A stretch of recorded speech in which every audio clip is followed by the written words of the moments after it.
सगळ्यांकी येवकार आईच्या ह्या विश्लेषणात आम्ही लिपिडांच्या एका सामक्या अद्भुत आणि खरेच विंगडा संसानात भितर सरतेले. बरे, एक प्रश्न विचारू.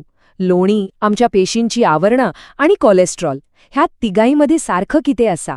हो प्रश्न सोपो दिसतो बरोबर, पण त्याची जाप ती आमका जीवशास्त्राच्या एकदम मूळ संकल्पनेकडे व्हरता. चल्या तर ह्याच प्रश्नातल्यान आमचो आईचो प्रवास सुरू करूया. ठीक आसा, तर पहिली गजाल पहिली, लिपिड म्हणजे नक्की किते हे सगळं समजुपा खातीर आम्ही एकदम मुळातल्यान सुरू करतले. सगळ्यान साध्या लिपिडाच्यान म्हणजे एका साध्या चरब्याच्या रेणूच्यान. हांगा पळयात, एक ट्रायग्लिसराईड कशे तयार जाता ते पळोवया. हे सामकी सोपे आसा. पळयात, पहिली हो ग्लिसरॉलचो फाटीकणो, तो म्हणाल्या मूळ आधार. आता ह्या आधाराक आम्ही 3 लांब फॅटी ॲसिडच्यो साखळी जोडतात आणि ह्यो साखळी एस्टर बंध नावाच्या खास जोडणेन घट्ट धरून दवरतात. बस अशे मिळून एक साधी चरबी तयार जाता. आता हांगा एक सामकी महत्वाची गजाल. ह्यो लांब फॅटी ॲसिड सांखळ्या आसात न्हय, त्यो नॉन पोलर आसात. नॉन पोलर ह्या उतराचो अर्थ किते? एकदम सोपो. तांकां उदक आवडना. तांकां उदकाची भिरांत दिसता अशें म्हणू येता. ते उदकात केन्नाच विरगळचे नात, पूण तेलांत वा हेर चरबेंत मात सजेन विरगळटात. आणि होच लिपिडांचो सगळ्यात मुखेल, सगळ्यात महत्वाचो गुणधर्म. बरे, आता एक मजेशीर गजाल.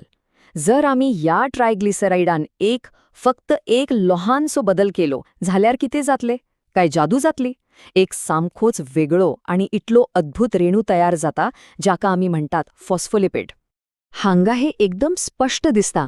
पळयात, ट्रायग्लिसराईडाना 3 फॅटी ॲसिड शेंपड्या, पण फॉस्फोलिपिडाना किती जाता? 1 शेंबडी गेली, तातून फक्त 2च शेंपड्या उरतात आणि त्या तिसऱ्या शेंपटेच्या जागेवर किती येता? एक फॉस्फेट ग्रुप. एक नवी तकली जोडली असे समजा. हो बदल लहान दिसताना, पण ह्या एकाच बदलाला लागून ह्या रेणूचा पुरय स्वभाव, त्याचं पुरय कामच बदलता. आणि ही जी नवी फॉस्फेट तकली आसा नाय, ती पोलर असता. हाचो अर्थ तिका उदकाचं मोग, तिका वीजभार असता, देखून ती उदकाकडे ओढून वता. ती एक उदकामोगी वा हायड्रोफिलिक तकली. पण ताच्यो जो 2 शेंपड उरल्यात त्या अजूनही नॉन पोलरच आसात. तांकां अजूनही उदकाची भिरांत दिसता. तर आता किती झाले पळयात? आमच्याकडेन एक असो रेणू आसा जाका 2 वेगळे स्वभाव आसात. एक उदकामोगी तकली आणि 2 उदकाभिरांटीच्या शेंपड्यो. एकाच रेणू भितर 2 वेगवेगळी व्यक्तिमत्व्या. तर ह्या 2 स्वभावांच्या रेणूचो उपयोग तरी किते? ह्या सगळ्याचो अर्थ किते?